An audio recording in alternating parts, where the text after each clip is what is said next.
Bu video Until Dawn filmini baştan sona anlatıyor ve büyük spoiler içeriyor. Filmi henüz izlemediysen şimdi durdurup sonra geri gelmeni öneririm. Çayını kahveni aldıysan başlıyoruz. Until Dawn ilk bakışta sıradan bir oyun uyarlaması gibi görünse de aslında çok cesur bir hamle yapıyor. Aynı evrende kalarak yepyeni bir hikaye kuruyor ve oyunun o meşhur seçimlerin ağırlığı hissini bu kez acımasız bir zaman döngüsüyle ekrana taşıyor. Bu filmde korku sadece ormandaki canavardan değil, aynı gecenin defalarca yaşanmasından ve her tekrarın beraberinde yepyeni bir ölüm çeşidi getirmesinden kaynaklanıyor. Hikayemiz, ablası Melanie'nin bir yıl önceki esrarengiz kayboluşunu bir türlü atlatamayan ve hayatı o gün durmuş olan Clover ile başlıyor. Kapanış bulmak için eski sevgilisi Max, yakın arkadaşları Nina, Megan ve Nina'nın erkek arkadaşı Abe ile birlikte yola çıkıyor. İlk durakları Melanie'nin en son mesaj gönderdiği benzin istasyonu oluyor. Clover burada istasyon görevlisi Hill ile konuşurken, Hill, sıradan görünümünün altında son derece tuhaf bir uyarıda bulunuyor. Eski bir maden kasabası olan Glore Valley yakınlarında insanlar kaybolur.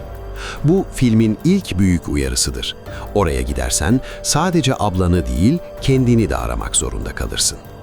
Ekip Glore Valley'e doğru ilerlerken aniden patlayan şiddetli fırtına yüzünden yollar kapanma noktasına geliyor ve mecburen bir ziyaretçi merkezine sığınıyorlar. Ancak içeri girdiklerinde ilk şoku yaşıyorlar. Duvarda yüzlerce ismin ve gözün bulunduğu devasa bir kayıp panosu var ve Melanie'nin yüzü de o panoda duruyor. Bu Clover için hem doğru yerde olduğuna dair bir umut hem de buranın insan yutan bir yer olduğuna dair bir kabus.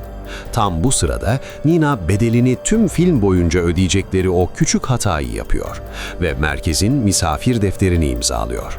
Bu filmde sıradan görünen her hareket kaderinizi mühürler. Merkezin alt katlarında kasaba çökerken toprağın altında kalmış bambaşka bir yapı keşfediyorlar. Ve işte o an ilk ölüm döngüsü başlıyor. Maskeli bir saldırganın ortaya çıkmasıyla oyunlardaki o slasher atmosferi dar koridorlarda bir panik dalgasına dönüşüyor. Abe kayıp posterlerinin olduğu odada, ardından Nina, Max, Megan ve en son Clover acımasızca öldürülüyor. Kaçmak ya da saklanmak işe yaramıyor. Film sana daha ilk turda bu geceyi normal yollarla bitiremeyeceğini acı bir şekilde gösteriyor. Clover, gözlerini aynı gecede, aynı yerde tekrar açtığında ürpertici bir detay fark ediyor. Misafir defterinde atılan yeni imza duruyor ve artık kendi kayıp ilanları da panoda yer alıyor. Sistem onları çoktan listeye eklemiştir. Odanın ortasında duran kum saati ise aslında filmin kalbidir. Kum aktıkça gece akıyor ve o kum bittiğinde başlarına gelecek şeyin artık tam içindeler. Filmde gözden kaçan çok zekice bir detay var. Orijinal oyunu oynayanlar bilir. Gelecekteki ölümleri veya kurtuluşları totemler aracılığıyla görürdük. Filmde ise totemlerin yerini döngünün her sıfırlanışında karakterlerin zihnine çakılan o anlık vizyonlar alıyor. Misafir defterindeki imzalar, duvardaki kayıp ilanları ve odanın ortasındaki o kum saati. Kum saati aslında kelebek etkisinin ta kendisi. Yaptıkları her küçük hata kumun akış yönünü, yani o gece ölecekleri şekli değiştiriyor. Bir sonraki döngüde işler doğaüstü bir hal alıyor. Megan sanki içine bir şey girmiş gibi değişip öldürülürken Clover harap bir eve çekiliyor ve yaşlı bir kasabalıyla karşılaşıyor.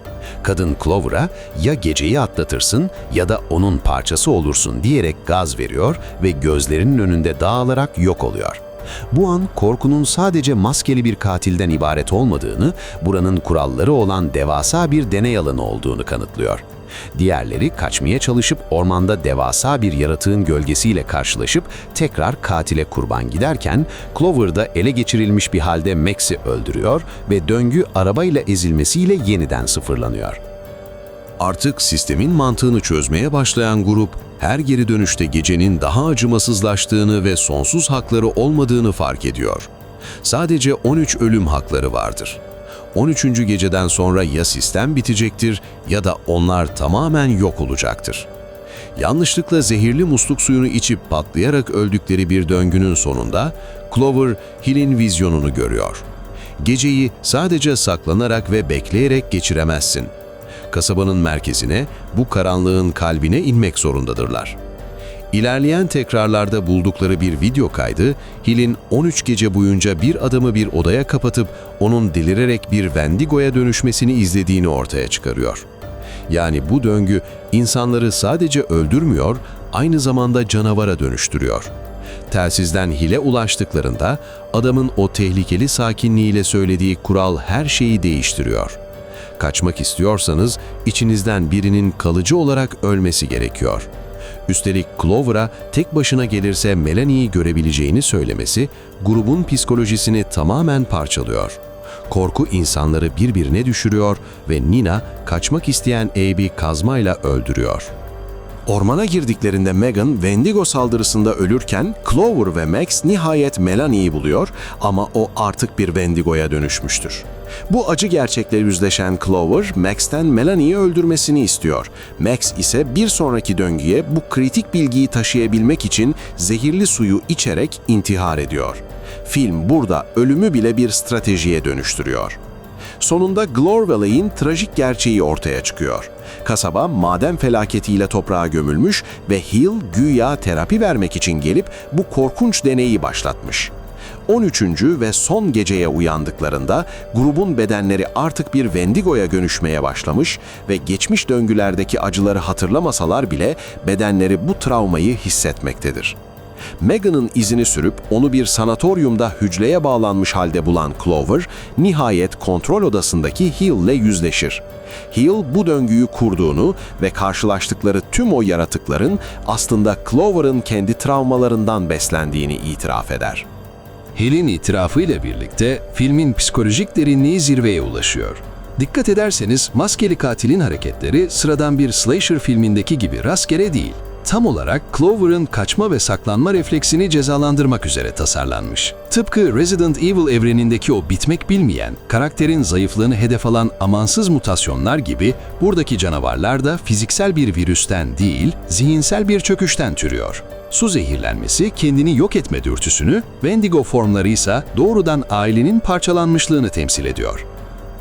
Ancak Clover, Hill'in dikkatini dağıtarak kahvesine zehirli suyu damlatır ve Hill kendi tuzağına düşerek patlayıp ölür. Grup, maskeli katili sonsuza dek alt edip tünellerden kaçarken Clover toprak duvarı elleriyle kazar ve filmin başında gördükleri o kırık mezarın içinden güneş doğarken yeryüzüne çıkarlar, Glor Valley'i terk edip Until Dawn'u yani şafağa kadar hayatta kalmayı gerçekten başarırlar. Ancak kapanışta film bizi rahat bırakmıyor. Hill'in ofisindeki ekranlar tekrar açıldığında bu kez Glor Valley değil, karlı bir dağ evini görüyoruz. Ve Hill'in o meşhur ıslık sesi duyuluyor. Bu, Hill'in ölmediğini ve deneyin başka bir mekana taşındığını kanıtlıyor. Üstelik masadaki dosyalarda yazan Josh Washington ismi, bu filmin doğrudan oyun evrenine giden bir prequel, yani ön bölüm hikayesi olduğunu göz kırparak doğruluyor. Peki masadaki o Josh Washington dosyası ne anlama geliyor? Oyunu bilenler için bu isim sıradan bir Easter egg değil, doğrudan ana hikayenin kalbi. Hatırlarsanız oyunda Josh, kız kardeşlerinin kaybından sonra akıl sağlığını yitirmiş ve Dr. Hill'den terapi almıştı. Film bize aslında şunu fısıldıyor. Hill'in Glor Valley'deki bu acımasız zaman döngüsü deneyi, Josh Washington'ı manipüle etmeden önceki prototip çalışmasıydı. Yani Clover'ın cehennemi, oyunun başındaki o meşhur dağ evi kabusunun temellerini attı. Until Dawn, zaman döngüsünü sadece ucuz bir kurgu hilesi olarak değil, Clover'ın annesini ve ablasını kaybetmesinin getirdiği o bitmek bilmeyen yası, suçluluk duygusunu ve kendi kendini yok etme döngüsünü kırmasını anlatmak için kusursuzca kullanıyor. Clover sadece bir canavarı yenmedi, yasını kabullenip kapanışını buldu. Teorilere göre Hill sadece bu kasabanın değil, tüm evrenin ana kötüsü, antagonist olarak sınırları test etmeye devam edecek. Buraya kadar izlediysen teşekkürler. Sence Hill gerçekten hayatta mı kaldı yoksa o ıslık filmin zihnimize ektiği son bir korku tohumu muydu? Ve en önemlisi, yaratıkların karakterin kendi travmasından doğması sence hikayeyi oyunlardan daha derin bir noktaya taşıdı mı? Yorumlarda buluşalım. Bir sonraki videoda görüşürüz.